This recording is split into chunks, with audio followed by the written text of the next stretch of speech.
Okay so बच्चा party कल हम देख रहे थे इसको कि अगर ऐसे दो वायर्स हैं, ठीक है, if we have wires like this, तो अगर सेम डायरेक्शन में करंट है तो ये क्या हो जाएगा भाई साहब, दिस विल बी अट्रैक्शन, और अगर ऑपोजिट डायरेक्शन में तो रिपल्शन। इसको समझने के लिए अभी अगर हम देखोगे भाई साहब ऐसे दोनों में भी तो इस तरफ आ रहा है ना, तो इसकी जो पोलैरिटी है इसमें भी वही पोलैरिटी होगी, तो जनरली रिपल्शन होगा, लेकिन ऐसा नहीं है, ठीक है। आप इसको गोला गोला घुमा लो, इसको ए गोला घुमा, ए बाबा ये तो पूरा ही गोला घूम गया भाई साहब। अगर हम इसको भाई साहब पूरा गोल घुमा लेते हैं ऐसे,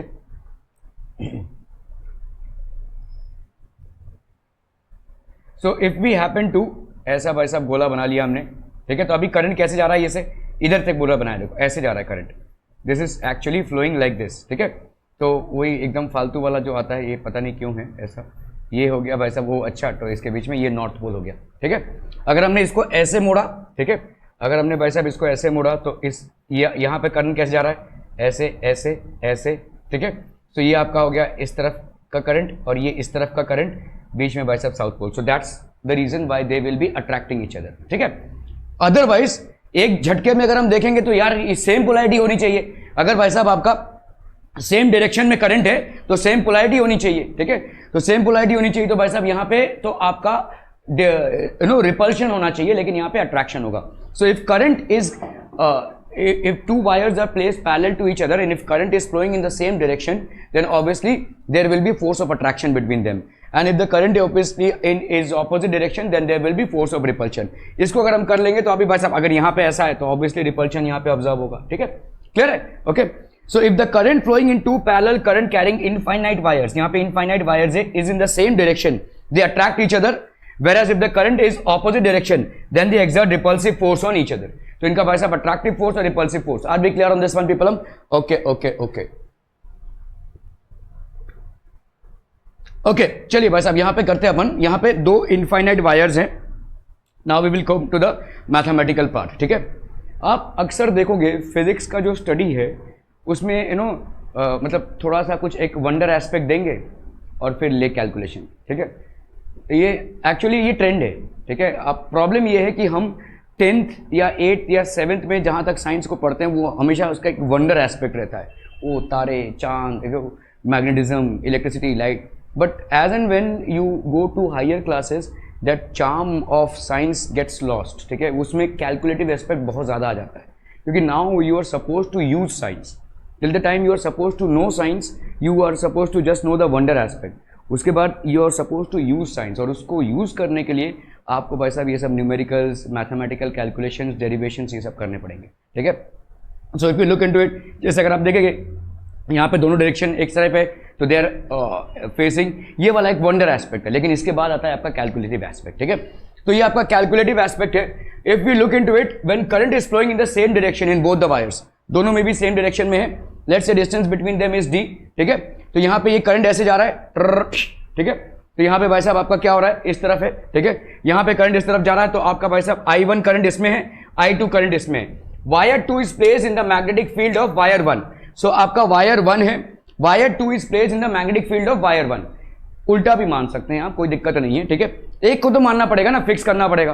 तो हमने मान लिया कि भाई साहब वायर 1 की वजह से एक मैग्नेटिक फील्ड क्रिएट हो रहा है और वायर 2 भाई साहब उसके मैग्नेटिक फील्ड में है, ठीक है, okay. Let's say distance between the two wires, तो अगर आप ये वाला जो देख रहे हैं, this is basically B1, that is magnetic field due to I1, ठीक है। कैसे हो रहा है भाई साहब, ये ऐसे जा रहा है, ठीक है, ठप, ठीक है, क्लियर है। राइट हैंड थंब रूल लगा रहे हैं भाई साहब, ये ठप, ठीक है। तो this is basically right hand thumb rule के हिसाब से ये हो रहा है, ओके। सो वायर 2, यहां पे अगर आप देखोगे wire 2 is placed in the magnetic field of wire 1, force on wire 2 due to wire 1 कितना हो जाएगा बोलो, wire 2 due to wire 1, force on wire 2 due to wire 1। अभी आप भूल जाओ कि इसमें से, ठीक है, तो फोर्स ऑन वायर 2 कितना हो जाएगा, IBL साइन थीटा, हमने दिखा हुआ है इसको भाई साहब, I2 is basically current which is flowing in wire 2, B1 is basically the magnetic field due to this current carrying wire, L तो आपका भाई साहब लेंथ हो गया, और लेंथ हो गया कि क्या हो गया ये, हाँ करेक्ट, डायरेक्शन ऑफ करंट है, ठीक है। L basically is represent, actually में क्या है देखो, IL इंटू बी है ना, IL इंटू बी है, इसी को हम लिख रहे हैं भाई साहब I, तो आपने भाई साहब B ले लिया, L ले लिया और साइन थीटा ले लिया, ठीक है, IBL साइन थीटा लिख रहे हैं, ओके। सो ये हो गया आपका magnetic field due to this wire, magnetic field due to this wire. अभी आपको दिख रहा है भाई साहब थीटा का वैल्यू कितना है, आपका जो वायर है वो करंट ऐसे कैरी कर रहा है और ये वाला जो मैग्नेटिक फील्ड है ये भाई साहब अंदर की तरफ है, ठीक है। तो इन दोनों के बीच में कितना एंगल बन रहा है, 90 का एंगल बन रहा है, ठीक है। तो ऑब्वियस सी बात हो गई, theta will be equal to 90 and sine theta is equal to 1। तो F21 means wire 2, force on wire 2 due to wire 1, force on wire 2 due to wire 1, this will be equal to I2 B1L। Are we clear on this one people? ठीक है। इसी तरह से भाई साहब हम इसको निकाल सकते हैं, ठीक है। तो आपका कितना हो गया, force on the second wire due to the first one. तो आप क्या ले रहे हैं यहाँ पे, फर्स्ट वन का मैग्नेटिक फील्ड ले रहे हैं, समझ में आ रहा है ये, the magnetic field which is created by the first wire is imposing a force of this much, ठीक है। तो B1 की वैल्यू इसमें से निकाल लो, B1 की वैल्यू कितनी होगी, ये कहां से आ रहा है, B1 मतलब magnetic field due to this wire, infinite wire है तो इनफाइनाइट वायर का कितना होता है, म्यू नॉट बाई 4 पाई और sine theta 1 plus sine theta 2 सन फाई 2, है ना। यहां पे भाई साहब दोनों भी 90 हो जाएंगे, तो आपका कितना हो जाएगा, mu naught by 4 pi, mu naught by 4 पाई, ऐसे ही रखो भाई साहब इसको, 4 पाई को हमेशा ऐसे ही रखो, 10⁻⁻⁷ फटाक से आ जाएगा। ये हो गया आपका 2 और सॉरी यहाँ पे म्यू नॉट आई, ठीक है, अपॉन आर होता है, तो जैसे यहाँ पे डी हो जाएगा, तो यहाँ पे हो गया 2i बाई डी, डिस्टेंस आपका डी। क्लियर है भाई साहब, आर बी क्लियर। ये 2 वाला फैक्टर आ रहा है साइन 90 प्लस साइन 90 से, so mu naught by 4 pi 2i by D. This B1 is the magnetic field at a distance d created by the current I1 which is flowing to the first infinite wire। Are we clear on this one? और आपने इसको इधर रखा हुआ है तो obviously ये B1 हो जाएगा, तो B1 की वैल्यू हो गई mu naught by 4 pi 2i1 by D. अभी इस B1 की वैल्यू डाल दो, यहाँ पे I2 हो गया mu naught by 4 pi 2i1 D और ये हो गया भाई साहब आपका L। Are we clear on this one people? Okay okay okay. अभी भाई साहब अगर हम यहां पे कैलकुलेट करते हैं कि F21 wire 2 is placed in the magnetic field of wire 1, जैसे अभी तक आपने क्या माना, wire 2 is placed in the magnetic field of wire 1, तो आपका कितना F21 कितना हो गया, I2 जो करंट इसमें फ्लो हो रहा है mu naught by 4 pi 2i1 D L, तो 21 कितना हो जाएगा, mu naught by 4 pi 2i1 I2 do D by L। समझ में आ रहा है भाई साहब ये, ठीक है। तो फोर्स पर यूनिट लेंथ कितना हो जाएगा, देखो फोर्स पर यूनिट लेंथ, यहां पे फोर्स पर यूनिट लेंथ हम क्यों ले रहे हैं, एनीवन एनी आइडिया, फटाफट भाई साहब इन सब चीजों को ना कोरिलेट किया करो। फोर्स पर यूनिट लेंथ क्यों ले रहे हैं, यस अब बताओ Vighnesh, I Bhagyashree, force per unit length क्यों ले रहे हैं, एकदम सिंपल सा कॉन्सेप्ट पूछा आपसे, क्यों फोर्स पर यूनिट लेंथ क्यों ले रहे हैं, हाँ फोर्स पर यूनिट लेंथ क्यों ले रहे हैं, ना ना ना ना करंट तो फ्लो हो रहा है। हाँ आदित्य, इजी सा सवाल है भाई साहब, फोर्स पर यूनिट लेंथ हम क्यों ले रहे हैं, आप देखो ऐसी चीज लेते हैं ना, number of electrons per unit volume, क्यों ऐसा लेते हैं, जब भाई साहब देखो यहां पे इनफाइनाइट वायर है, ये इनफाइनाइट वायर है, मतलब इसका कोई लेंथ का कोई हाथ पैर नहीं है, ठीक है, तो इसीलिए हम इसको फोर्स पर यूनिट लेंथ दे रहे हैं। Force per unit length is what is the force that is experience पर यूनिट लेंथ, क्योंकि दोनों भी वायर आपके इनफाइनाइट है, इसीलिए हम यहां पे फोर्स पर यूनिट लेंथ ले रहे हैं। Are we clear on this one, ठीक है। तो फोर्स पर यूनिट लेंथ ये हो गया आपका म्यू नॉट बाई 4 पाई, क्योंकि आपको लेंथ का ही आता पता नहीं है, आप कैलकुलेशन के लिए एल तो ले रहे हैं, लेकिन जब आप इनफाइनाइट बोल रहे हैं तो लेंथ क्या क्या ही निकाल लेंगे आप, तब तो वो फाइनाइट हो गया ना भाई साहब। Are you understanding this? देखो कैलकुलेशन पर्पसेस में आप सही जा रहे हैं, आपने एल लिया हुआ है, ठीक है, लेकिन क्या ये एल डिफाइंड है, डिफाइंड हो ही नहीं सकता, आपने पहले ही बोल दिया दोनों इनफाइनाइट वायर है। इफ दोनों भी पहले से इनफाइनाइट वायर हैं तो आप कैसे इस लेंथ को निकाल सकते हैं, ठीक है। अगर आपने लेंथ ले लिया तो इसका मतलब आप फाइनाइट ले रहे हो, क्या ये समझ में आ रहा है? इसीलिए हम फोर्स पर यूनिट लेंथ निकाल रहे हैं। ये लेंथ हमने डेरिवेशन में रखा है, लेकिन इस लेंथ को अगर हम इधर लाएंगे तो force per unit length will be mu naught 4 pi 2i1 I2 by D, mu naught by 4 pi 2i1 I2 by D. Are we clear on this one people? That's a concept behind taking force per unit length, ठीक है। So force between two parallel current carrying infinite wires. अभी देखो मैं आपसे बोल रहा हूं कि इस वायर की वजह से इस वायर पे फोर्स इतना लग रहा है, तो इस वायर की वजह से इस पे कितना फोर्स लगेगा?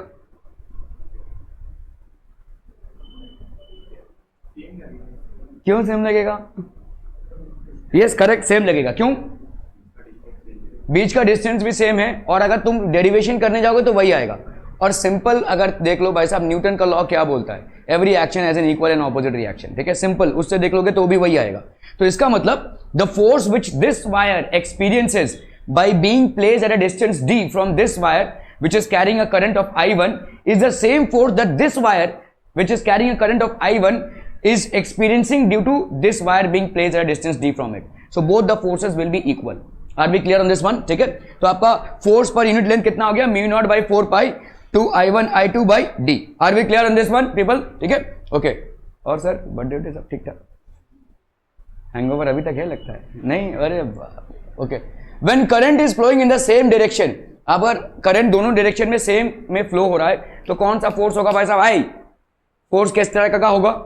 नहीं, मैग्नीट्यूड नहीं पूछ रहा हूं, फोर्स कैसा होगा अगर current flow in same direction है, अट्रैक्टिव या रिपल्सिव? हाँ, सेम डायरेक्शन में अट्रैक्टिव फोर्स होगा ये। तो when current is flowing in the same direction both the wires, then force per unit length will be mu naught by 4 pi two I1 I2 by D and this is basically an attractive force. ठीक है, okay. तो आपने यहां पे देखो length आपने माना हुआ है, यहां पे इतना पर्टिकुलर लेंथ माना हुआ है, वही चीज होगी भाई साहब force on wire 1 due to wire 2, इसका कितना हो जाएगा भाई साहब? वही कैलकुलेशन करेंगे। I1 करंट जा रहा है भाई साहब इसमें, और इसके वजह से कितना फील्ड प्रोड्यूस हुआ है? B2 L sin theta, I1 B2 sin theta, तो आपका थीटा का वैल्यू हो गया 90, sin थीटा की वैल्यू हो गई 1, तो I1 B2 L, I1 B2 L, तो ये हो गया I1 B2 L। B2 की वैल्यू कितनी हो जाएगी? Mu naught by 4 pi two I2 by D, वही भाई साहब आपका mu naught by 4 pi I upon D into sine phi 1 plus sine phi 2, 90 हो जाएगा क्योंकि आपका इनफाइनाइट वायर है, तो आपका 2I2 बाई डी, तो I1 इतना हो गया भाई साहब। ठीक है, अगेन वही सेम चीज आ जाएगी, देखो mu naught by 4 pi two I1 I2 by D. ठीक है, when 1 is placed in the magnetic field of wire 2, force on wire 1 due to wire 2 is given by this much. ठीक है, पूरा कैलकुलेशन अगर तो आपका देखो force on wire 2 due to wire 1 is mu naught by 4 pi 2 I1 I2 by d, and force on wire 1 due to 2 is also mu naught by 4 pi 2 I1 I2 by d. Are we clear on this one people? हम ठीक है, ऐसे भी भाई साहब Newton's law से ये वैसे ही भी हम प्रूव कर सकते थे कि एवरी, तो क्यों ऐसा है? क्योंकि दोनों भी वायर भाई साहब अपनी जगह से हिल नहीं रहे, ठीक है, they are not basically moving, so obviously इस पे जो फोर्स लग रहा है, इस पे जो फोर्स लग रहा है, एक दूसरे को बैलेंस कर रहे हैं। ठीक है, okay okay okay. So when a current is flowing in the same direction in both the wires, obviously the force will be attractive. So अगर भाई साहब F12 इधर है तो F21 इधर होगा, क्लियर है? अट्रैक्टिव फोर्स होगा और दोनों का भाई साहब मैग्नीट्यूड सेम होगा, और क्योंकि अट्रैक्टिव फोर्स है obviously they will be in opposite directions. Opposite directions मतलब अगर F12 को आपने पॉजिटिव लिया है तो F21 को आपको नेगेटिव लेना पड़ेगा। ठीक है, are be clear on this one? F2n by L ये हो जाएगा, F12 by L this will also be the same. अगर हम सिर्फ मैग्नीट्यूड की बात कर रहे हैं तो magnitude will be mu naught by 4 pi two I1 I2 by L। Are we clear? Newton's third law holds true as equal and opposite force is exerted by both the wires. तो equal and opposite force है, every action has an equal and opposite reaction, ये वाला law भाई साहब इस पे applicable होता है। Case 2, when current is flowing in opposite direction in both the wires, अगर भाई साहब आपका करंट जो है वो ऑपोजिट डायरेक्शन में फ्लो हो रहा है in both the wires, then what will happen? When 2 is placed in the magnetic field of wire 1, तो आपका भाई साहब यहां पे क्या हो जाएगा? I2 B1 L sin theta, ठीक है, थीटा की वैल्यू 90, sin थीटा की वैल्यू हो गई 1, F21 कितना हो गया भाई साहब? I2 B1 L। Are be clear? यहां पे F21 की वैल्यू कितनी हो गई? I2 B1 L, तो ये हो गया आपका mu naught by 4 pi two I1 by D. ठीक है, तो आपका F21 की वैल्यू कितनी हो गई? I2, अगर भाई साहब दोनों ऑपोजिट डायरेक्शन में, देखो अभी समझो इसको, फोर्स ऑन वायर 2, ये वाला आपका भाई साहब वायर 2 ड्यू टू वायर 1, अभी सिर्फ इतना ही फर्क आएगा कि पिछले वाले में आपका अट्रैक्टिव फोर्स था और इसमें आपका रिपल्सिव फोर्स होगा, मैग्नीट्यूड सेम ही आएगा। देखो ये I2 करंट इसमें जा रहा है, किसके फील्ड में है? B1 के फील्ड में है, L sin theta, sin theta की वैल्यू हो गई sin 90, दैट इज 1। ठीक है, B1 की वैल्यू कितनी हो जाएगी? B1 की वैल्यू हो जाएगी mu naught by 4 pi two I1 by D, तो आपका F21 कितना हो गया? I2 mu naught by 4 pi two I1 D, और ये हो गया भाई साहब आपका L। ठीक है, वही सेम चीज आ जाएगी भाई साहब यहां पे भी। ठीक है, तो आपका यहां पे कितना आ गया? F21 force per unit length F21 by L which will be equal to mu naught by 4 pi to I1 I2 by D. So irrespective of whether the force is attractive or repulsive, the magnitude of the force is going to be the same. Force per unit length is going to be the same, mu naught by 4 pi to I1 I2 by D. कोनो दिक्कत भाई साहब? ठीक है, when current is flowing in opposite direction in both the wires, तो अगर भाई साहब इसका भी हम निकालेंगे तो वही सेम चीज आ जाएगी। ठीक है, you are going to get the same thing. तो irrespective of whether the current is flowing in the same direction or in the opposite direction, the force per unit length will have a value of mu naught by 4 pi 2 I1 I2 by d. In case the direction of current is same, then the force will be attractive. In case the direction of current is opposite, then the force will be repulsive. Are we clear? Okay. Force between two parallel current carrying infinite wires. अगर भाई साहब आपके infinite wires हैं, ठीक है, तो आपका भाई साहब यहाँ पे क्या हो जाएगा, दोनों एंटी पैरेलल है. Newton's third law holds true in this case as well. ठीक है, तो mu naught by 4 pi 2 I1 I2 by D. Again F12 by L mu naught by 4 pi 2 I1 I2 by D. ठीक है, एक ampere का definition क्या होता है? What is ampere? यूनिट किसका है भाई साहब? करंट का. ठीक है, करंट का डेफिनेशन मतलब अगर एक सेकंड में एक कूलम चार्ज फ्लो हो रहा है किसी एक कंडक्टर से, तो उसको हम बोलेंगे 1 एम्पियर का करंट. ठीक है, current is what? Rate of flow of charge. So if 1 coulomb of charge is flowing through a particular conductor in 1 second, then we will say that the current flowing through the conductor is 1 ampere. ठीक है, यही चीज अगर भाई साहब यहाँ पे अगर हम देखेंगे I1 और I2 करंट फ्लो हो रहा है. ठीक है, लेट्स से भाई साहब यहाँ पे I1 को हमने 1 एम्पियर मान लिया, I2 को हमने भाई साहब 1, ठीक है, 1 एम्पियर मान लिया. तो अपन यहाँ पे क्या लिख सकते हैं? Force per unit length is equal to mu naught by 4 pi 2 I1 I2 by D. तो mu naught by 4 pi 2 I1 1 हो गया ये. ठीक है, अगर हमने भाई साहब I1 को माना 1 एम्पियर और I2 को भी मान लिया 1 एम्पियर और डिस्टेंस को मान लिया भाई साहब 1 मीटर. ठीक है, तो यहाँ पे क्या हो जाएगा? देखो 2 इंटू 1 अपॉन 1 2 इंटू 10⁻⁻⁷ न्यूटन पर मीटर. ठीक है, तो आपका 2 इंटू 10⁻⁷ क्यों आया? क्योंकि म्यू नॉट बाई 4 पाई होता है 10⁻⁷. यहाँ पे एक 2 बच रहा है, ये तो 1 हो गया, यहाँ पे एक 2 बचा है, तो कितना आ गया? 2 इंटू 10⁻⁷ न्यूटन पर मीटर. तो अपन क्या लिख सकते हैं? 1 एम्पियर. ठीक है, यहाँ पे आपका भाई साहब फोर्स पर यूनिट लेंथ कितना आ गया भाई साहब? इतना. 1 ampere is that current which when flows in two parallel infinite wires. Two parallel infinite wires kept at a distance 1 meter apart in air or in vacuum produces a force of attraction per unit length between two of them as 2 into 10⁻⁷. ठीक है, समझ में आ रहा है ये? So 1 ampere is that current which when flows in two parallel infinite wires kept at 1 meter apart in air or in vacuum produces a force of attraction per unit length between them as 2 into 10⁻⁷. Are we clear on this one, people? Okay.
Okay, magnetic dipole moment. भाई साहब dipole is what? Dipole is basically, जैसे आपने electric dipole देखा था, two equal and opposite charges which are separated by a certain distance, that basically makes up a dipole. ठीक है, okay. So force on a current carrying wire, force on infinite current carrying wire, ये सब हमने देखा भाई साहब. अगर कोई इनफाइनाइट करंट कैरिंग वायर है, इसके वजह से फोर्स कितना लग रहा है? Mu naught I1 I2 by 2 pi log base E A plus L by A. ठीक है, ये भाई साहब A हो गया इसका इस पॉइंट का डिस्टेंस और ये L हो गया इसका पूरा लेंथ. ठीक है, तो log base E A plus L by A ये अपन ने देखा भाई साहब. ठीक है, when current is flowing in the same direction in both the wires, then we just saw the proof that force per unit length is how much? Mu naught by 4 pi 2 I1 I2 by D, 2 I1 I2 by E. तो ये हो गया आपका attractive force, ये हो गया भाई साहब आपका रिपल्सिव फोर्स. ठीक है, Newton's third law is true. Okay, now force of attraction भाई साहब. ठीक है, आपने एम्पियर का डेफिनेशन दिया. When if the current flowing in two parallel conductors is 1 ampere separated by distance of 1 meters, ठीक है, then they experience a force of 2 into 10⁻⁷ meter. ठीक है, चलो भाई साहब ये करना तो पड़ेगा ना भाई साहब। 3 वायर्स दिए हैं, ए बी और सी, तीनों भी आपके क्या हैं, इनफाइनाइट वायर्स हैं। ए में ध्यान से देखिए 2 एम्पियर का करंट अपवर्ड डायरेक्शन में फ्लो हो रहा है। बी में ध्यान से देखिए भाई साहब 2 एम्पियर का करंट अपवर्ड डायरेक्शन में फ्लो हो रहा है। और सी में 2 एम्पियर का करंट डाउनवर्ड डायरेक्शन में फ्लो हो रहा है। दोनों में भी डिस्टेंस आपका कितने का है भाई साहब, 1 मीटर का है। Find the net force per unit length of wire B. चलिए फटाक से, वायर बी पे कितना नेट फोर्स होगा?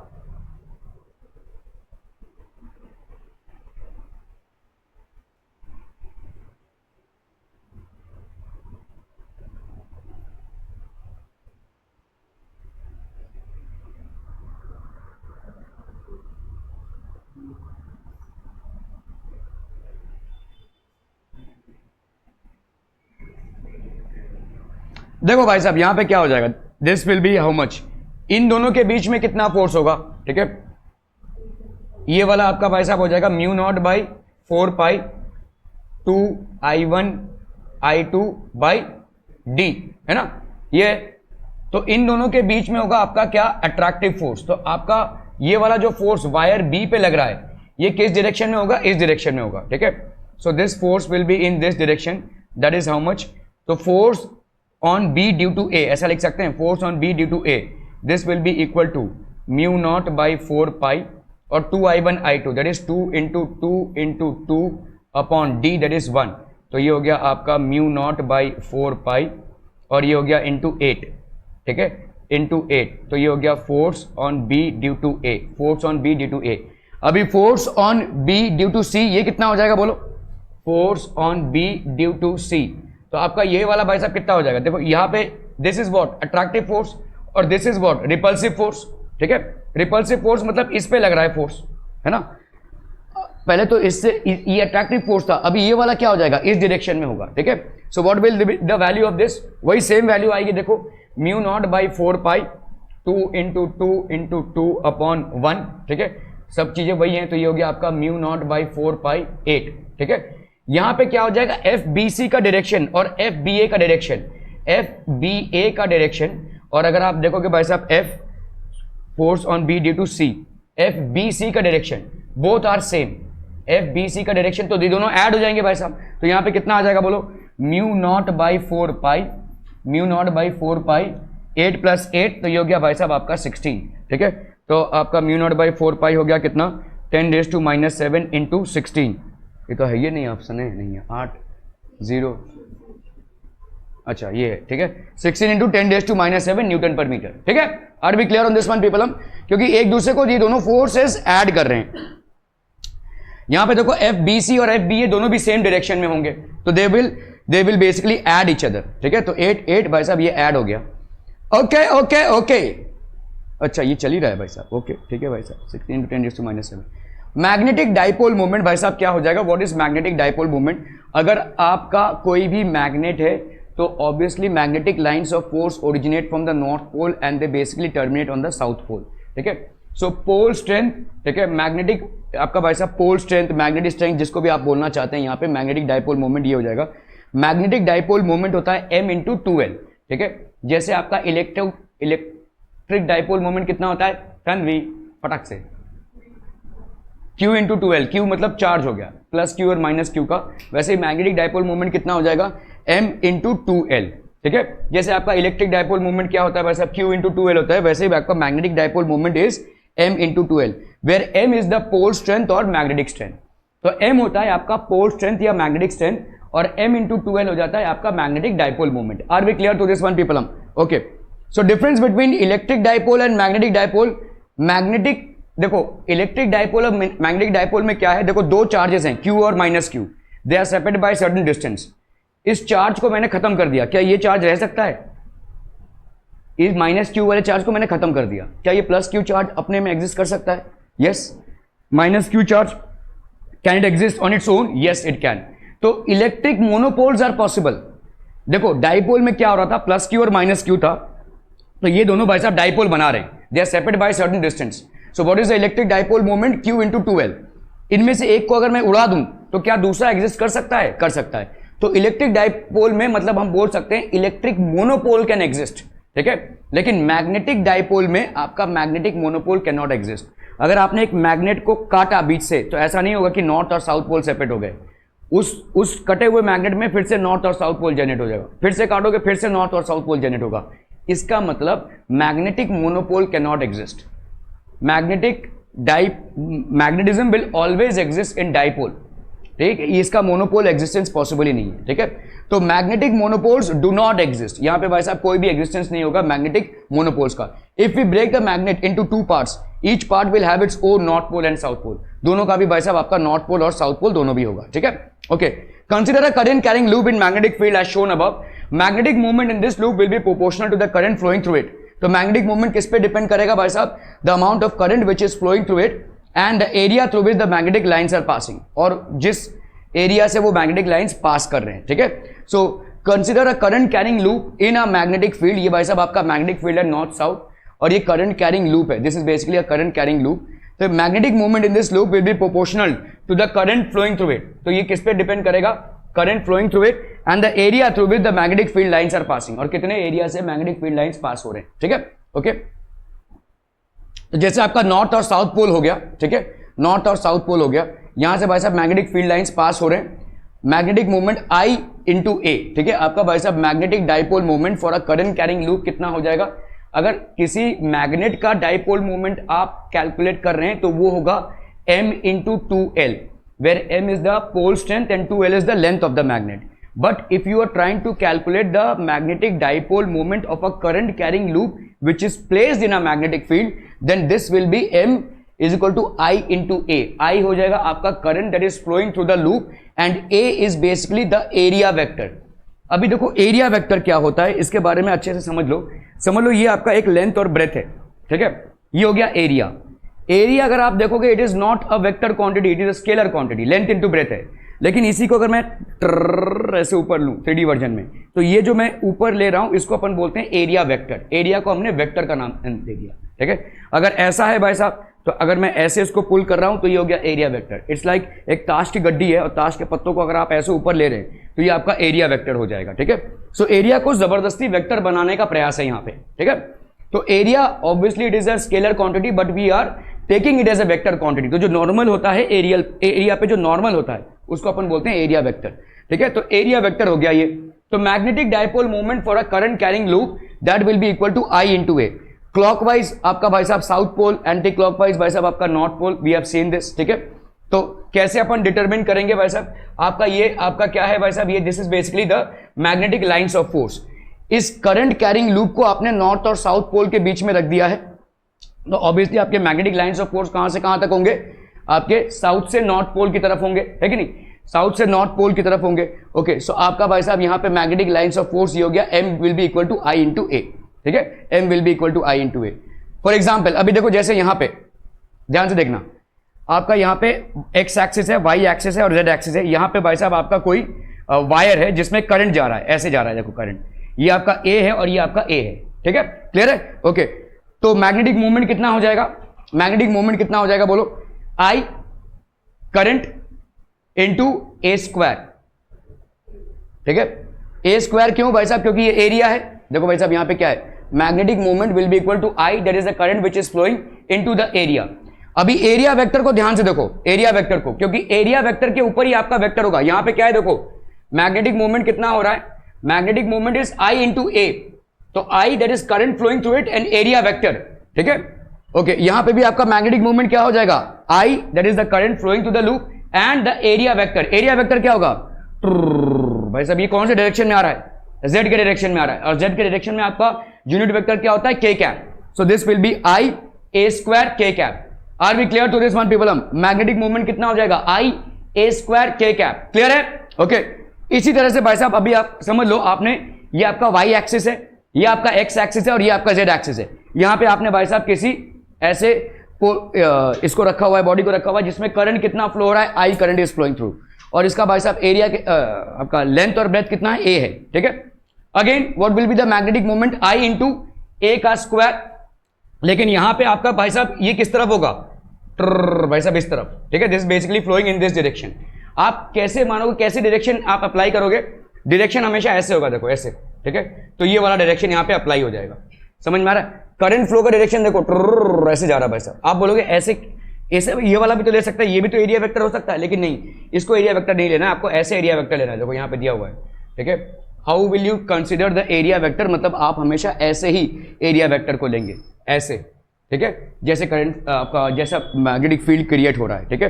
तो आपका समझ लो ये करंट जा रहा है, तो आप भाई साहब एरिया वेक्टर कैसे लोगे, इसके करंट के डायरेक्शन में, ठीक है। तो भाई साहब किस तरफ आ रहा है आपका, पॉजिटिव एक्स एक्सिस की तरफ आ रहा है, और पॉजिटिव एक्स एक्सिस की तरफ आपका भाई साहब यूनिट वेक्टर होता है I cap. So this will be I A square I cap, ठीक है, क्लियर है। I is the current which is flowing through the loop, a square is basically the area and k cap is the unit vector in the direction of a square. Are we clear on this one? ठीक है। इसी तरह से भाई साहब देखो यहाँ पे y प्लेन है, x प्लेन है, और आपका भाई साहब z प्लेन है। तो यहाँ पे अगर आप x z प्लेन में देखोगे तो क्या है, एरिया आपका ये हो गया, ठीक है। अभी आप भाई साहब इसमें घूमो, ठीक है, if you basically surround it like this, तो आपका भाई साहब ये क्या, ये ठीक है, ये आपका करंट, तो आपका किस तरफ होगा भाई साहब, आपका एरिया वेक्टर इस तरफ होगा। एरिया वेक्टर को कैसे लेना है, ऐसे राइट हैंड थंब रूल से लेना है आपका भाई साहब। Enclosing fingers are basically pointing in the direction of the current that is flowing through the loop, ठीक है। Enclosing fingers are basically pointing in the direction that is forming the loop. सो ये हो गया आपका एरिया वेक्टर। एरिया वेक्टर का direction इस तरफ होगा, क्योंकि आप बोल सकते हो कि एरिया वेक्टर का डायरेक्शन पीछे की तरफ भी तो हो सकता है, लेकिन ऐसे नहीं लेना है। आप जैसे इस तरह से इनक्लोजिंग ऑफ फिंगर्स करते हैं, और इस इनक्लोजिंग ऑफ फिंगर्स में आपका करंट का डायरेक्शन बेसिकली इनक्लोज हो रहा है, ठीक है। यहाँ पे भी भाई साहब देखो करंट का इनक्लोजिंग हो रहा है, तो आपका भाई साहब एरिया वेक्टर किस तरफ हो रहा है, पॉजिटिव एक्स डायरेक्शन की तरफ। यहाँ पे भी देखो अगर आप करंट को देखोगे तो आपने ऐसे इनक्लोज किया है करंट को, देखो ये प्लेन है, ऐसे इनक्लोज किया, तो ये किस तरफ जा रहा है, पॉजिटिव वाई की तरफ, और पॉजिटिव वाई की तरफ आपका यूनिट वेक्टर क्या हो जाएगा, J cap. Are we clear on this one people? तो ये हो गया आपका magnetic movement that is equal to I into A. A is taken as the area vector, ठीक है। Magnetic movement again happens to be a vector quantity, ठीक है। Okay, few examples देखो यहाँ पे, जैसे ये वाला एरिया देखो, इस लूप में करंट ऐसे जा रहा है, मतलब ये पूरा एक लूप है, देखो ऐसे जा रहा है वैसा, समझ में आ रहा है? ये बीच में नहीं है, ये करंट गया ऐसे और ये ऐसे जा रहा है। इसका मैग्नेटिक मूवमेंट आपको निकालना, बहुत नींद आ रही है, ठीक है। इसका मैग्नेटिक मूवमेंट आपको निकालना है, कैसे करें ये भाई साहब? यहां पे देखो, इसमें इस लूप में करंट कैसे जा रहा है, ऐसे जा रहा है, तो भाई साहब इसका भाई साहब इस तरफ देखेंगे तो ये हो जाएगा आपका आई, ठीक है। तो मतलब इस लूप का मैग्नेटिक मूवमेंट कितना हो जाएगा, आई ए स्क्वायर आई कैप, ठीक है, आई ए स्क्वायर आई कैप हो जाएगा ये, ठीक है। ओके, इस लूप का बताओ भाई साहब, करंट कैसे जा रहा है, ऐसे जा रहा है, ऐसे जा रहा है करंट, तो इस तरफ है भाई साहब जे कैप की तरफ, ठीक है। तो I A square J cap, तो I A square I cap plus I A square J cap, that is going to give you I A square I cap plus J cap, ठीक है। This is how the magnetic movement will be calculated. क्या ये समझ में आ रहा है? Any difficulties? नहीं, बहुत बढ़िया भाई साहब, बहुत बढ़िया, ठीक है। ओके, चलिए यहां पे देखो, इस एक लूप को ऐसे रखा गया है, ठीक है। ये आपका ए है और ये भाई साहब आपका क्या है, बी है। This length is a and this breadth is b. This a, or rather this thing is making an angle of theta with the positive direction of x axis. How will you find the magnetic moment भाई साहब? कैसे magnetic movement निकालेंगे? Okay, तो पहले तो इस a को resolve कर लो। अगर मैंने a को रिजॉल्व किया along the x axis, it will be a cos theta, और मैंने b में रिजॉल्व किया तो ये क्या हो जाएगा, a sin theta। तो आपका एरिया वेक्टर अगर हम ले रहे हैं along the x axis तो कितना हो जाएगा भाई साहब? देखो इसको अभी ऐसे घुमाएंगे अगर हम, तो इसका जो प्रोजेक्शन है वो कितना है, a cos थीटा। देखो अगर आपने एक वेक्टर को रिजॉल्व कर लिया into its component, you can actually forget about the vector, ठीक है। तो आपने भाई साहब इस वेक्टर को रिजॉल्व कर लिया, तो ये हो गया आपका a cos थीटा, ये हो गया आपका b, ठीक है। ये हो गया a cos थीटा और ये हो गया आपका b, तो ये हो गया भाई साहब आपका एरिया वेक्टर। क्या ये समझ में आ रहा है? इसका भाई साहब प्रतिबिंब हमने यहां पे ले लिया है, इसका भाई साहब एक रिफ्लेक्शन ले लिया है, तो ऑब्वियसली इस a का कंपोनेंट हो गया a cos थीटा। तो मतलब अभी आप देख लो यहां पे इसमें कैसे करंट फ्लो हो रहा है, ऐसे फ्लो हो रहा है। तो आप भाई साहब इसको इनक्लोज करो, तो ये किस तरफ है, आप देखो करंट को इनक्लोज करो, ये आपके फिंगर्स हैं जो करंट के मोशन में जा रहे हैं। तो आपका भाई साहब जो रिजल्टेंट एरिया वेक्टर होगा वो किस तरफ होगा, इनसाइड वाले माइनस जे में कैप में हो जाएगा ये, ठीक है, माइनस के कैप में। क्लियर है? माइनस आपके जेड एक्सिस में होगा तो माइनस के कैप हो गया। माइनस के कैप का भाई साहब क्या हो जाएगा, आई ए बी, नहीं ए बी नहीं, आपने क्या लिया हुआ है यहां पे, ए कॉस थीटा लिया हुआ है। ध्यान दो भाई साहब, ये ए है, लेकिन इसमें जो आपने प्रोजेक्शन किया हुआ वो कितना है, ए कॉस थीटा है। तो this projection is A cos theta into B, I A cos theta into B minus J cap. Okay, I A cos theta, क्या ये समझ में आ रहा है भाई साहब? देखो ओके, देखो इसको तुम रिजॉल्व ऐसे नहीं कर सकते हो, इसको तुमको वेक्टर में, देखो वेक्टर क्या है तुम्हारा? एरिया, ठीक है? एरिया में दो कंपोनेंट्स हैं, एक है ए और एक है बी, ठीक है? बी आपका फिक्स्ड है वाई एक्सिस पे, ए का भाई साहब ना एक्स एक्सिस है, ना वाई एक्सिस प्रॉपर्ली है, और ना ही जेड एक्सिस है। तो आप भाई साहब यहां पे क्या कर रहे हो? ए का कंपोनेंट ले रहे हो किस में? एक्स एक्सिस में, क्योंकि ए है आपका किस प्लेन में? एक्स जेड प्लेन में। तो एक कंपोनेंट आपने एक्स कंपोनेंट में ले लिया और एक कंपोनेंट अपने जेड कंपोनेंट में ले लिया। तो ए का जो कंपोनेंट आप एक्स एक्सिस में ले रहे हो, ऑब्वियसली उसका वैल्यू कितना हो जाएगा? ए कॉस थीटा। और ए का जो कंपोनेंट आप जेड एक्सिस में ले रहे हो, उसका वैल्यू कितना हो जाएगा? ए साइन थीटा। अब इस ए के बारे में आप भूल जा सकते हो। When ever you resolve a vector into its components, ठीक है, you can actually forget about the vector. आप वेक्टर को पूरे पूरे भूल जा सकते हो, ठीक है? तो अभी आपके दो वेक्टर्स हो गए, एक हो गया ए कॉस थीटा और बी, और दूसरा हो गया A sine theta and B. क्या ये समझ में आ रहा है? Forget about this now because you have resolved it into two components. B तो अपनी जगह पे ही है, वो तो हिला नहीं, वैसा ही है, ठीक है? ए कॉस थीटा एक कंपोनेंट हो गया, ए साइन थीटा एक कंपोनेंट हो गया। अभी आप इस लूप को ले लो भाई साहब। इस लूप को अगर हम लेंगे तो इसमें करंट कैसे फ्लो हो रहा है? ऐसे फ्लो हो रहा है, तो ऑब्वियसली इनसाइड में जा रहा है, मतलब आपका हो गया माइनस के कैप। क्या ये समझ में आ रहा है? बताओ इस लूप की वजह से मैग्नेटिक मूवमेंट कितना हो जाएगा? I that is current that is flowing into A. A क्या होगा भाई साहब? Length into breadth, that is A cos theta into B, ठीक है? ए स्क्वायर होता है ना भाई साहब, लेकिन यहां पे क्या होगा? ए कॉस थीटा इनटू बी। भाई साहब ए स्क्वायर वहां पे होता है जहां पे लेंथ और ब्रेथ बराबर हो। यहां पे लेंथ और ब्रेथ की जो वैल्यू आएगी उसके हिसाब से आपका एरिया होगा, और क्योंकि आपका अंदर की तरफ है तो ये हो गया minus J cap. So what can you right it here भाई साहब? ये आई आपका करंट है, ये आई कैप नहीं है, ठीक है? आई ये हो गया आपका ए बी कॉस थीटा, और ये हो गया माइनस जे कैप। क्या ये समझ में आ रहा है भाई साहब? ठीक है? Now if you happen to resolve it into this component, this will be A sine theta into B. A sine theta into B मतलब देखो ऐसे जा रहा है, करंट ऐसे जा रहा है, ठीक है? तो आपका भाई साहब डायरेक्शन किस तरफ है? Where is the direction? Positive X axis की तरफ। तो आपका यहां पे क्या हो जाएगा बोलो? आई ए साइन थीटा इनटू बी, और ये हो गया आपका पॉजिटिव एक्स डायरेक्शन में आई कैप, ठीक है? तो ये हो जाएगा आपका I A B sine theta I cap.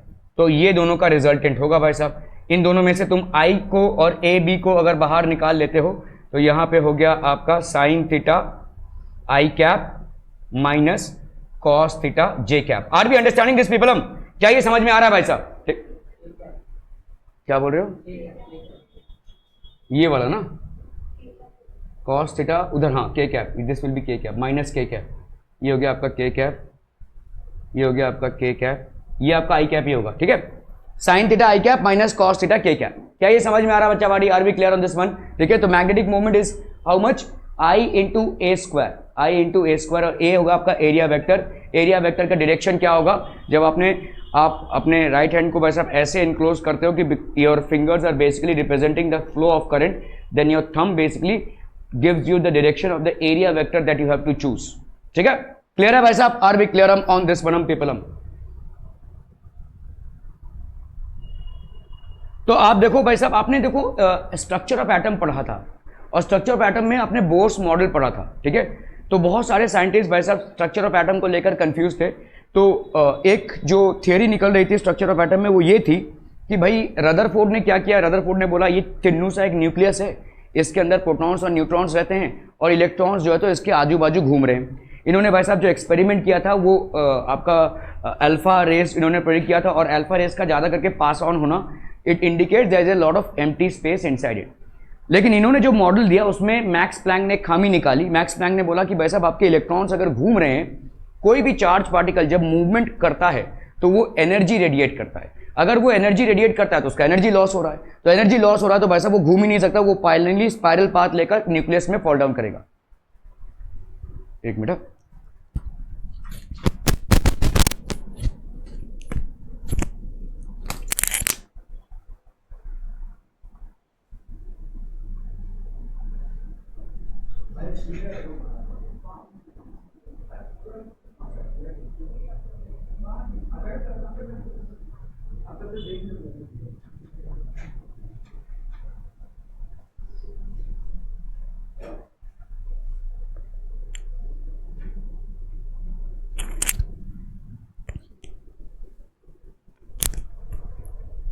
So electrons का भाई साहब यहाँ पे क्या हो जाएगा, इलेक्ट्रॉन्स का if for an H like atom, तो यहाँ पे हाइड्रोजन लाइक एटम, तो बोर ने क्या बोला कि इफ वी हैव इलेक्ट्रॉन्स, ठीक है, अगर समझ लो भाई साहब आपका ये न्यूक्लियस है, अरे आ जाना भाई साहब, ये आपका समझ लो न्यूक्लियस है, ठीक है, ये आपका प्रोटॉन्स हो गया, न्यूट्रॉन्स हो गया, ये इलेक्ट्रॉन्स घूम रहे हैं भाई साहब, ठीक है। तो according to Bohr he said that these energy levels are fixed, ये एनर्जी लेवल्स फिक्स्ड हैं और जब तक भाई साहब इलेक्ट्रॉन्स इसमें घूमेंगे तब तक कोई इलेक्ट्रॉन का एनर्जी का लॉस नहीं होगा। तो ये एनर्जी लेवल फिक्स्ड है, मतलब उन्होंने बोला कि mvr that is angular momentum that will be equal to nh/2π, ये इन्होंने बोल दिया भाई साहब, ठीक है। ओके, सो ये आपका बोर का for hydrogen like atom, bore का जो रूल है वो हाइड्रोजन और हाइड्रोजन लाइक एटम पे एप्लीकेबल है, ठीक है। तो T इज इक्वल टू भाई साहब कितना हो गया 2πr/v, m की वैल्यू कितनी हो गई IA, तो ये I कितना हो गया dq/dt, ठीक है। और एल्स डू वन थिंग उसका, ठीक है, आप लोग जाइए जरा आज उधर ही, वी विल डू दिस।